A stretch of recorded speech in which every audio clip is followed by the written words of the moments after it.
देश भर में गणेश चतुर्थी की धूम मची हुई है। श्रावण मास में भगवान शिव के कैलाश लौटने के बाद अब गणपति अगले 9 दिनों तक कनखल में विराजमान रहेंगे। हरिद्वार में कई स्थानों पर गणपति की स्थापना की गई है। महानिर्वाणी अखाड़े के सचिव महंतपुरी रविंद्रपुरी महाराज ने बताया कि गणपति महाराज 9 दिन तक दक्ष प्रजापति मंदिर में रहेंगे। इस दौरान प्रतिदिन पूजा, आरती और दर्शन होंगे। इसके बाद शोभा यात्रा के साथ ही गणेश जी का विसर्जन किया जाएगा। भगवान गणेश जी का विग्रह स्थापित किया है, जिसकी निरंतर 9 दिन तक पूजा चलेगी। जिस प्रकार से हमारे गर्भ का संस्कार होता है 9 मास का, उसी प्रकार से 9 दिन पूर्ण पूजा के बाद में शोभा यात्रा के माध्यम से भगवान का विग्रह गंगा में विसर्जित किया जाएगा। देश विदेश से आने वाले सभी श्रद्धालुओं को भगवान गणेश का 9 दिन तक दर्शन प्राप्त होगा। ये परंपरा प्राचीन काल से चली आ रही है, क्योंकि हमारे यहाँ जितनी भी सनातन धर्म में पूजा पद्धतियाँ हैं, कोई भी कार्य अगर हम करते हैं, घर का हो या संन्यास का हो, उसमें सर्वप्रथम भगवान गणेश का ही पूजन होता है। और ये चूंकि भगवान गणेश की ननियाल है कनखल, यहाँ भगवती सती का जन्म स्थान है, भगवान शिव की ससुराल है, इसलिए हम सभी नागरिकों सहित सभी साधुओं की तरफ से आप सारे चैनल के माध्यम से सारी देश की जनता को बहुत बहुत शुभकामनाएं। गणेश जयंती के इस पावन पर्व पर इस प्रकार से प्राकृतिक आपदाएं हमारे उत्तराखंड में आ रही हैं, हम भगवान गणेश से प्रार्थना करते हैं कि वो अपनी असीम कृपा हमारे इस राज्य पर रखें, संपूर्ण उत्तर भारत में सुख शांति और समृद्धि बनी रहे। और गणेश मंडलों से भी मेरा आग्रह है कि हम इको फ्रेंडली गणेश की प्रतिमाओं का विसर्जन ही गंगा जी में करें। अगर वो इको फ्रेंडली नहीं है तो उनको हम इस प्रकार से हम संस्कार करते हैं भूमि में, तो गंगा से स्पर्श कराकर भूमि में उनका संस्कार करें, जिससे गंगा भी प्रदूषित ना हो और हमारी भावनाएं भी सुरक्षित रहें। इन्हीं मनोकामनाओं के साथ पुनः एक बार चैनल के सभी कर्मचारियों को, पत्रकार बंधुओं को, सारी जनता को गणेश जयंती की पावन पर्व पर बहुत बहुत शुभकामनाएं, बधाई। महोत्सव की सबको बधाई, शुभकामनाएं। एक बहुत ही परंपरा हमारी इतनी सुंदर है कि आज आप देखेंगे पूरे शहर में जगह जगह मोहल्लों में, घरों में आज गणपति जी को अपने घर में स्थापित किया जा रहा है और 9 दिन के बाद उनको गंगा जी में हम लोग प्रवाहित करेंगे। तो निश्चित रूप से एक बहुत ही हमारे ऐसा पर्व है जिस पर्व को पहले केवल ये महाराष्ट्र तक ज्यादा रहता था, लेकिन आज पूरे हम देखते हैं बहुत बड़ी मात्रा में मनाया जाता है। तो ऐसे पर्व पर मैं आप सबको हार्दिक बधाई, शुभकामनाएं देता हूँ। आज ये दक्ष जो हमारा ये कनखल का स्थान है, भगवान शिव का ससुराल है, गणेश जी के ननिहाल है। तो आज यहाँ पूजा अर्चना करके प्राण प्रतिष्ठा मूर्ति की गई है। श्री पंचायती बड़ा अखाड़ा उदासीन की तरफ से, श्री पंचायती बड़ा अखाड़ा महानिर्वाणी की तरफ से। तो सब भक्त और श्रद्धालु सब उनके बीच में हर्षोल्लास है, खुशी है।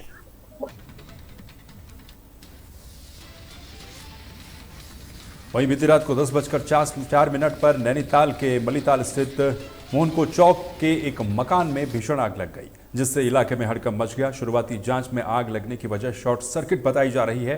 जिला प्रशासन ने तुरंत कार्रवाई करते हुए fire brigade, NDRF, SDRF, police और स्वास्थ्य विभाग की टीमों को मौके पर भेजा। स्थानीय लोगों और सभी टीमों की मदद से रात करीब 12 बजे आग पर पूरी तरह से काबू पाया गया। लगभग 10 बजे के लगभग हमें जो है कंट्रोल रूम से फोन आया था कि जो है ये मलीताल से ऊपर जो मोहनको है वहां पर जो है आगजनी की घटना हुई है। तो उसको देखते हुए हम लोग जो है मौके पर पहुंचे, फायर और सभी टीमों को लेकर के, और जो जल संस्थान के माध्यम से अपने जितने भी सिटी के जितने भी पंप हैं वो सब खुलवा दिए थे। इसके साथ साथ हमने जो कि मौके पर देखा कि आगजनी बहुत अधिक है, तो उसको देखते हुए हमने जो हल्द्वानी, रामनगर, भीमताल, यहाँ तक कि अल्मोड़ा, उधम सिंह नगर और यहाँ से भी जो है रानी खेत से सभी गाड़ियां मंगवाई हैं और सभी गाड़ियां लगभग जो है पहुंचने वाली हैं, कुछ गाड़ियां पहुंच गई हैं। आग पर फिलहाल जो है कंट्रोल कर लिया गया है और अभी तक किसी प्रकार के जानमाल के नुकसान होने की खबर नहीं है।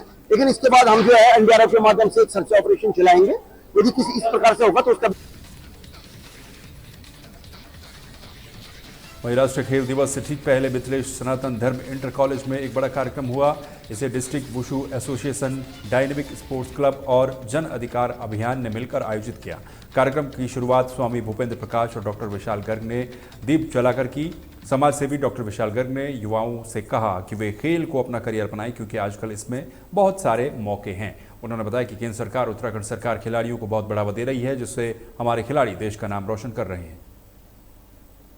देखिए, आज खेल दिवस के उपलक्ष्य में एसडी स्कूल में जो ये कार्यक्रम किया गया, ये खिलाड़ियों को मोटिवेट करने का एक बहुत अच्छा साधन है। सभी जानते हैं कि हमारे हॉकी के जादूगर ध्यानचंद जी का जन्म दिवस 29 तारीख को होता है। उसी उपलक्ष्य में एसडी कॉलेज में जो ये कार्यक्रम रखा गया, इस कार्यक्रम के अंतर्गत जो आज नन्हे मुन्ने बच्चे थे उनको ये बताया गया कि किस तरह से खेलों से आप अपने जीवन का हर तरह से विकास कर सकते हैं। आप दिवस मेजर ध्यानचंद जी को समर्पित है। मैं इस देश के सभी युवाओं को आह्वान करता हूं कि भारत का नाम रोशन करने के लिए जो प्रेरणाप्रद खिलाड़ी है उनको हार्दिक शुभकामनाएं हैं और उनको प्रेरित होकर सभी विद्यार्थी अपने जीवन में खेल का स्थान और एक खेल चयन कर प्रतिदिन उसका अभ्यास करें। प्रोग्राम हुआ है, बच्चों को उत्साह और जानकारी देने के उपलक्ष्य में हुआ था। मेजर ध्यानचंद जी की याद में मनाया जाता है और जिससे कि बच्चे जो पहले खिलाड़ी कर चुके हैं आगे भी अच्छा करें। और ये हर वर्ष डायनेमिक स्पोर्ट्स अकेडमी और डिस्ट्रिक्ट वुशु एसोसिएशन हर बार ये प्रोग्राम रखता है खेल दिवस के उपलक्ष्य में, जिसमें काफ़ी सारे बच्चों को काफ़ी जानकारी दी जाती है और जितने भी बच्चों ने उपलब्धि ली है, डिस्ट्रिक्ट, स्टेट, नेशनल खेले हैं, तो उनको सम्मानित किया जाता है। उनको सम्मानित करने का उद्देश्य यही है कि जो नए बच्चे हैं या जो नहीं खेल से जुड़े हैं तो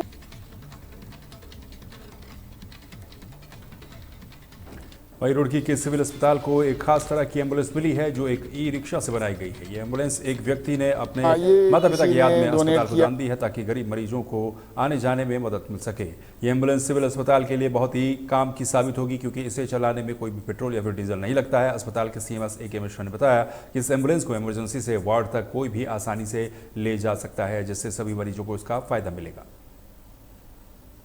ये किसी ने डोनेट किया था ई रिक्शा हमारे अस्पताल को, तो विचार आया कि इसको क्यों ना हम एम्बुलेंस बना दें ताकि हमारे मरीजों को इमरजेंसी से वार्ड लाने में सुविधा होगी और इसको कोई भी चला लेगा, कोई इसमें ज़्यादा खर्चा भी नहीं है पेट्रोल डीजल का।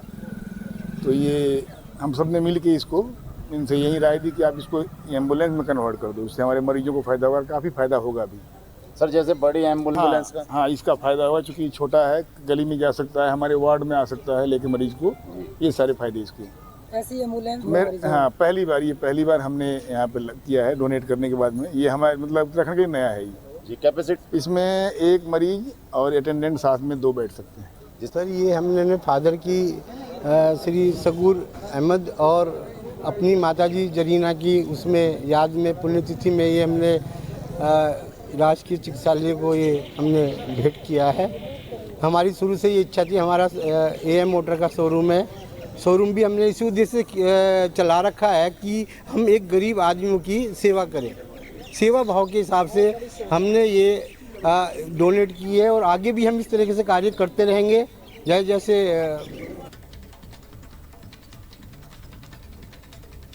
हरिद्वार पुलिस ने सिडकुल थाना क्षेत्र के पेंटागन मॉल में चल रहे एक स्पा सेंटर में छापेमारी कर सेक्स रैकेट का भंडाफोड़ किया है। पुलिस की विशेष टीम ने मिलकर गुड एंड हैप्पी नाम के स्पा सेंटर पर छापा मारा। इस दौरान पुलिस ने 3 महिलाओं और 2 युवकों को पकड़ा है। जांच में पता चला है कि स्पा सेंटर का मालिक दूसरे राज्यों से महिलाओं को यहां पर ला करके देह व्यापार का धंधा चला रहा था। पुलिस ने संचालकों के खिलाफ केस दर्ज कर लिया है। थाना सिडकुल और ASTU की टीम के द्वारा संयुक्त कार्रवाई में पेंटागन मॉल के पास में एक स्पा सेंटर से छापामारी करते हुए जो अवैध रूप से लोग यहाँ पर स्पा चला रहे हैं उनके खिलाफ कार्रवाई की गई है, जिसमें 5 महिलाएं और कुछ पुरुषों को पकड़ा गया है। उनके खिलाफ जो भी ASTU के द्वारा कार्रवाई की जाएगी और जो भी इस प्रकार के जो स्पा सेंटर्स हैं जो अवैध रूप से संचालित हो रहे हैं उनके खिलाफ लगातार हरिद्वार पुलिस कार्रवाई कर रही है और ये कार्रवाई आगे भी जारी। सत्यापन की कार्रवाई लगातार हरिद्वार में चल रही है, उसके बहुत परिणाम भी नजर आ रहे हैं। ASTU के द्वारा आज की गई कार्रवाई सत्यापन की कार्रवाई का ही नतीजा है और उसी को बढ़ाते हुए आज उस कार्रवाई में जो ASTU वही दिल्ली के कॉन्स्टिट्यूशन क्लब में हुए national association of street vendors of India यानी कि NASVI के बड़े कार्यक्रम में उत्तराखंड के संजय चोपड़ा को दूसरी बार नासवी रत्न से सम्मानित किया गया। उन्हें यह सम्मान रेडी पटरी के छोटे व्यापारियों के लिए किए गए बेहतरीन कामों के लिए दिया गया है। NASVI के राष्ट्रीय अध्यक्ष चंद्रप्रकाश सिंह और राष्ट्रीय समन्वयक अरविंद सिंह ने उनका स्वागत और सम्मान किया। उपरांत जिस प्रकार से मनसा देवी में भगदड़ मची थी उसके बाद में लगातार प्रशासन द्वारा अतिक्रमण अभियान चलाया गया। लेकिन मैं समझता हूँ कि जिन क्षेत्रों में अतिक्रमण अभियान चलाया जा रहा है, रेहड़ी पटरी वालों को वहाँ से खदेड़ा जा रहा है, वो न्याय संगत नहीं है, क्योंकि राज्य में कानून है स्ट्रीट वेंडर के लिए। 25 मई 2016 को जो है राज्य सरकार द्वारा एक कानून बना दिया गया था स्ट्रीट वेंडर के लिए, और उसमें एक टाउन बेंडिंग कमेटी बनी हुई है नगर निगम के अंदर।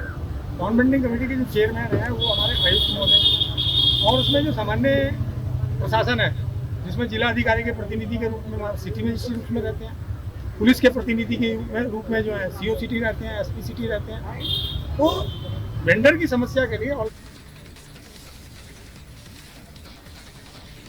मंगलौर के घोसीपुरा गांव के लोगों को एक बड़ी परेशानी से राहत मिल गई है। लंबे इंतजार के बाद गांव में करीब 50 लाख रुपए की लागत से बनाई एक नई सड़क का उद्घाटन बीजेपी के जिलाध्यक्ष डॉक्टर मधु सिंह ने फीता काटकर किया।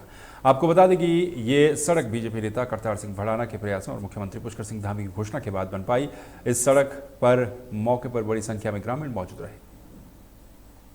वास्तव में ये लोगों की बेसिक ज़रूरत है, क्योंकि रास्ते अच्छे होंगे, लोगों को सुविधाएं होती हैं, और हमारी भारतीय जनता पार्टी इस पर विशेष ध्यान दे रही है कि जो भी लोगों की ज़रूरत है वो पूरी की जाए। और इन लोगों की ये मांग थी, इनके प्रस्ताव थे, मुख्यमंत्री धामी जी ने इसका काफ़ी दिन पहले उद्घाटन भी कर दिया था और ये कार्य अब शुरू हो गया है। मेरी गांव वालों को बहुत बहुत शुभकामनाएं। आगे इनके जो भी इस तरह के प्रस्ताव विकास के होंगे वो अवश्य पूरे किए जाएंगे। बिल्कुल, करतार भड़ाना जी ने यहाँ चुनाव लड़ा है और वो पूरे क्षेत्र का ही जो भी समस्याएं हैं उनके समाधान के लिए निरंतर प्रयास कर रहे हैं। जैसे ये सड़क का प्रस्ताव दिया हुआ था, भड़ाना जी ने इसमें प्रयास ये किया कि ये त्वरित बहुत जल्दी से ये कार्य शुरू हो गया। ये भड़ाना जी के प्रयास से हुआ है। जी, करतार सिंह भड़ाना जी और जितने भी भारतीय जनता पार्टी के हमारे जो सारे कार्यकर्ता हैं, इन सब ने कोशिश की। जनता बहुत परेशान थी, गांव की जनता इतनी परेशान थी कि बार बार जो कोशिश कर रही थी, लेकिन भारतीय जनता पार्टी के जितने कार्यकर्ता हैं, भड़ाना जी हैं और हमारे डॉक्टर साहब अध्यक्ष जी मधु जी है, सब ने इसमें कोशिश की। और